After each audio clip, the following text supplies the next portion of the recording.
Cracovie, vous connaissez? Une ville carte postale.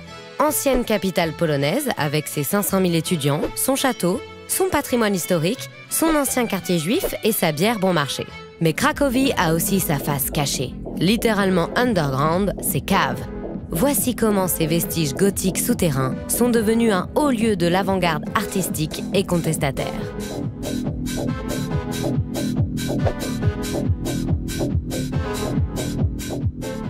Kiedyś rzeczywiście 80% klubów było w piwnicach, tak? To też miało związek z tym, że w piwnicach można grać tak naprawdę głośniej i nie trzeba iść na kompromisy.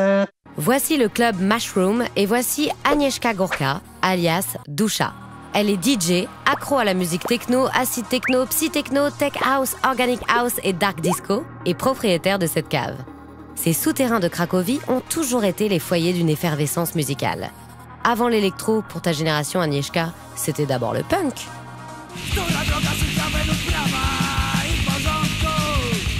Tak, w Polsce jakby taką sceną mocną była scena punkowa.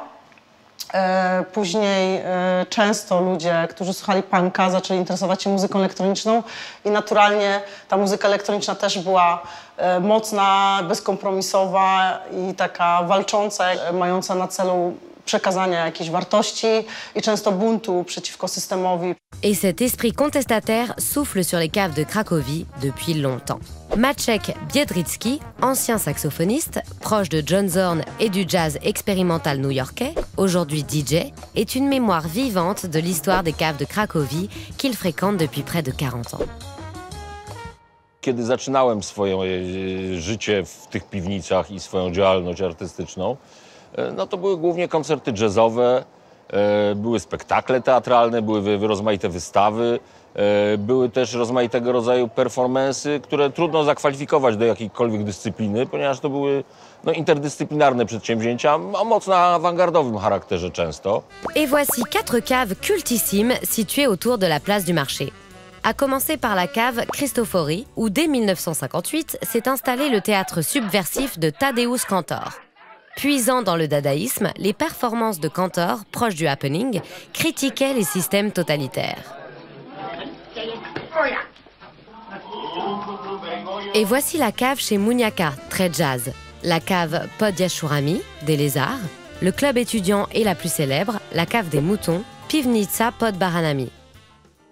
En choquant par le recours à la nudité et les pièces surréalistes, le cabaret de la cave des moutons dénonçait avec humour l'absurdité du régime communiste. Pas étonnant que ces caves aient toujours été placées sous surveillance.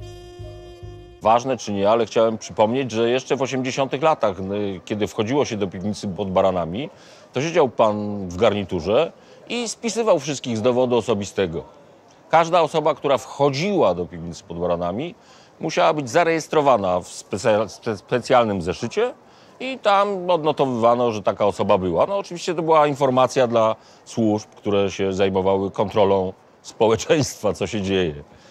Avec la chute du communisme et la mise en place de la démocratie, les caves ne sont plus surveillées. Et c'est la musique électronique qui incarne le désir de liberté et de fête.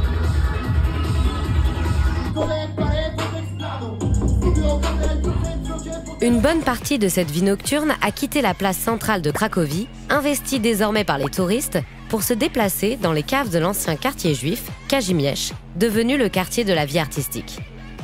C'est ici que se situe le club d'Agnieszka, qui aujourd'hui lance les jeunes talents. Czyli w czwartki mogą się zgłaszać w ogóle DJ-e totalnie nieznani, zaczynający, którzy się po prostu przychodzą w czwartek, dostają cały sprzęt i mogą grać. Comme ces 3 jeunes artistes de l'école de DJ Mycolab venus de Pologne et d'Ukraine. Pour eux, les clubs de Cracovie constituent un passage obligé dans leur plan de carrière musicale.